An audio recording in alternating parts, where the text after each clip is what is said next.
ప్రజలు బస్టాండ్లలో మాట్లాడుకుంటా ఉన్నారు. మీకు చెప్తా ఉన్నాం, దయచేసి ఆ ఆడపిల్లకి సరే ఇండ్లలో గ్యాస్ సిలిండర్లకు ఇచ్చిన ఆ డబ్బులన్నా ఇవ్వండి, అది కూడా మాట్లాడలేదు. ఎప్పటిలాగే మీ దోపిడీ బుద్ధిని బయటపెట్టారు. మీరు నిలువెల్లా మీకు నిండిన లక్షణం ఏంటంటే ప్రజల ఆస్తుల్ని దోపిడీ చేయడం, ప్రజల నమ్మకాన్ని దోపిడీ చేయడం, తద్వారా రాజ్యాధికారాన్ని సంపాదించుకోవడం. ఏ మార్గంతో అయినా సరే ఆ రాజ్యాధికారాన్ని మీకోసం ఉపయోగించుకోవడం తప్ప ఇంకోటి కాదన్న సత్యాన్ని మీరు చూపించారు.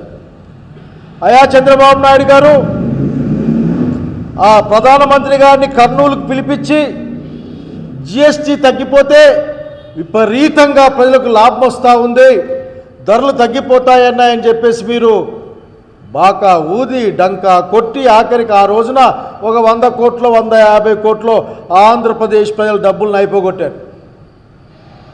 ఒక 18% తగ్గిపోతే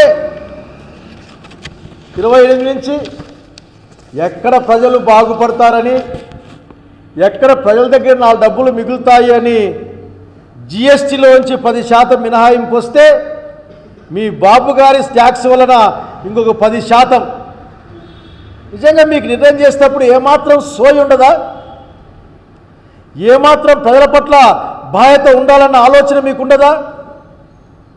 ఎంతసేపు ఆఖరికి ఏమాత్రం కూడా జనం గురించి పట్టించుకోకుండా నిస్సిగ్గుగా 10% అయినా రాబోయే కాలంలో వెహికల్స్ పైన ట్యాక్స్ వసూలు చేస్తారట. ఈ ట్యాక్స్ వసూలు చేసి ఒక 200 కోట్లు సంపాదిస్తారట. ఈయన యోగా డేలు లేకుంటే ఆ జిఎస్టీ మీటింగులు ఆపేస్తే 500 కోట్లు మిగులుతాయి. దోచుకోవడం కోసమే మీ ఆలోచన ఉంటుంది. అసలు మీరు సంపాదించాల్సింది, సంపద సృష్టించాల్సింది పారిశ్రామికవేత్తల నుండి.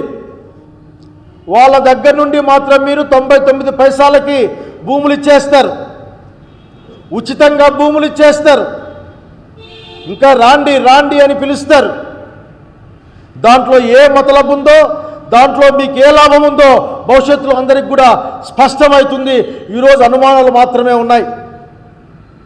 ఈ రియల్ ఎస్టేట్ కంపెనీలకు కూడా మీరు భూముల్ని 99 పైసలకి ఇచ్చే గొప్ప మనసున్న ప్రైవేట్ ప్రతినిధులు మీరంతా. ఆఖరికి మీరు ప్రైవేటు వాళ్ళ ప్రతినిధిగానే ఈ రాష్ట్రంలో ప్రజల జీవాన్ని పీల్చుకుంటూ ఉంటే వాళ్లకు మద్దతు ఇచ్చేవాడుగానే మీరున్నారని చెప్పడానికి ఏమాత్రం కూడా ఒక అడుగు వెనుక వేయడం లేదు. కనుక ఇప్పుడు మీ ట్యాక్స్ వస్తూ ఉంది. ఈ రోజున మాకు ఏదన్నా ఒక 2 వీలర్ కొన్నా, ఒక బండి కొన్నా మధ్యతరగతి వాడు 10% మీకు కట్టాలి. కనుక చంద్రబాబు నాయుడు గారు మీ గురించి ఆలోచిస్తే చాలా ఆశ్చర్యకరంగా ఉంటుంది. అసలుకి ఇంత ఏమాత్రం సోయి లేకుండా ఏ విధంగా ఇతను మాట్లాడతాడు అని. అయ్యా మీరు ఒక్క కొత్త పథకం పెట్టలేదు. జగన్మోహన్ రెడ్డి గారు పెట్టిన పథకాలనే తగ్గించడం, మార్చడం తప్ప మీరు చేసింది ఏందీ లేదు. ఆరోగ్యశ్రీ లాంటి పథకాలు అయితే ప్రైవేటు వాళ్ళకి ఇచ్చేశారు. రైతులకు దిక్కు లేదు. ఎంతమంది ఆడపిల్లకి అంతమందికి డబ్బులు ఇస్తాను, దానికి ధ్యాసే లేదు. రైతులకు ధరల స్థిరీకరణ లేదు, విత్తనం లేదు.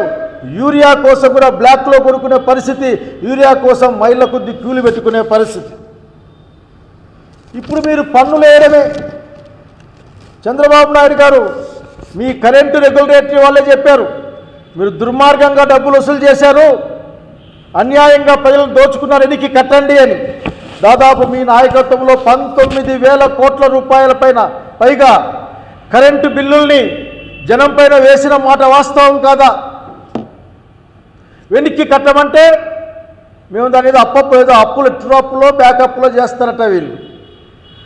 మన దగ్గర అయితే ముక్కు పిండి వసూలు చేసే ఈ చంద్రబాబు నాయుడు వెనక్కి కట్టాల్సిన మాత్రం ఏమాత్రం మాట్లాడకుండా ఆకాశంలోకి చూసే పరిస్థితిని కబడ్దారని చెప్తా ఉన్నాం. అంతేకాకుండా నాకు బాగా గుర్తుంది, చెత్త పైన పన్నేస్తే చెత్త ప్రభుత్వం ఇది, చెత్త నాయకులు అని చెత్త మాటలు మాట్లాడిన ఈనాటి చెత్త ప్రభుత్వమా? మీకో మాట చెప్పాలనుకుంటా ఉన్నా, మీరు చేయబోయేదేంది? చెత్తను మీరు కూడా వసూలు చేసుకుంటామని చెప్తా ఉన్నారు కదా.